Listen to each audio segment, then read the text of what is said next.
បាទសួស្តីថ្ងៃនេះខ្ញុំនឹងយកវីដេអូពីរនេះទីមួយគឺវីដេអូស្ដីពីឆ្នាំទេសចរកម្ពុជាចិនដែលបង្ហាញអំពី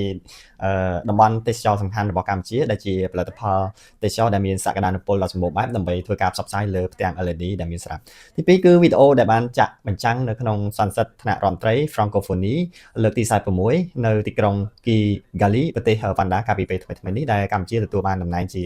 ប្រធានសន្និសីទថ្នាក់រដ្ឋមន្ត្រីនៃប្រទេសនិយាយភាសាបារាំងឬ Francophonie លើកទី47ជាផ្លូវការពីប្រទេសបារាំងហើយនឹងធ្វើជាម្ចាស់ផ្ទះនៃកិច្ចប្រជុំនេះនៅក្នុងឆ្នាំ2026ខាងមុខហើយយើងនឹងផ្សព្វផ្សាយបន្តនៅលើផ្ទាំងផ្សព្វផ្សាយ LED នៅមុខស្ថានទូតប្រចាំប្រទេសចិនហើយឥឡូវនេះខ្ញុំនឹង download វីដេអូនេះចូលក្នុងទូរស័ព្ទដៃរបស់ខ្ញុំ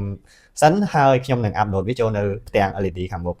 ស្ថានទូតហើយយើងនឹងចាក់ផ្សព្វផ្សាយភ្លាមៗតែម្ដងបាទឥឡូវនេះទៅបន្តជាមួយខ្ញុំបន្តទៀតនេះគឺជាផ្ទាំង LED ដែលនៅក្នុងស្ថានទូតកម្ពុជាប្រចាំប្រទេសចិនផ្ទាំង LED នេះមានទំហំ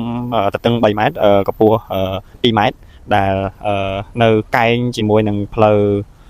សាលីថុនហើយនិងផ្លូវតុងជីមិនដែលជាផ្លូវធំមួយផុសទីក្រុងប៉េកាំងហើយក៏មានមនុស្សធ្វើដំណើរជាច្រើន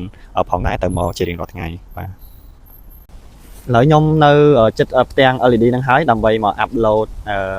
វីដេអូនោះដើម្បីដាក់វាចូលទៅក្នុងផ្ទាំង LED ព្រោះដោយសារ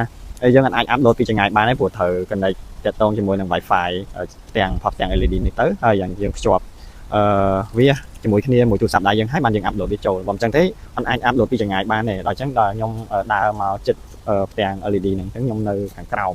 ផ្ទាំង LED ហ្នឹងបានខ្ញុំដក Wi-Fi ចេញហើយខ្ញុំភ្ជាប់ Wi-Fi ជាមួយនឹងផ្ទាំង LED នេះបានយើង connect គ្នាទៅបាន upload វាចូលបានបាទហើយនេះគឺជាវីដេអូដើមដែលនឹងត្រូវចាក់នៅលើ LED ផ្សព្វផ្សាយរបស់យើងនៅក្នុងស្ថានទូតហ្នឹងហើយទៅថ្ងៃមិញខ្ញុំគិតថាខ្ញុំអាន upload វាហើយប៉ុន្តែចាក់ស្ដែងអត់បានទេ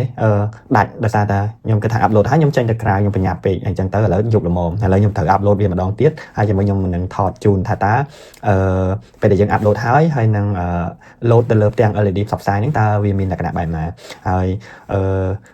វីដេអូនៅលើ LED នេះនឹងចាក់បញ្ចាំងចាក់ផ្សាយជាសាធារណៈដល់ប្រជាជននៅក្នុងស្រុកចិននៅទីក្រុងប៉េកាំងនេះដើម្បីបានទស្សនានៅសក្តានុពលនៃប្រទេសកម្ពុជាមានទាំងសេដ្ឋកិច្ចវប្បធម៌ក៏ដូចជាទេសចរហើយនឹងមានតំបន់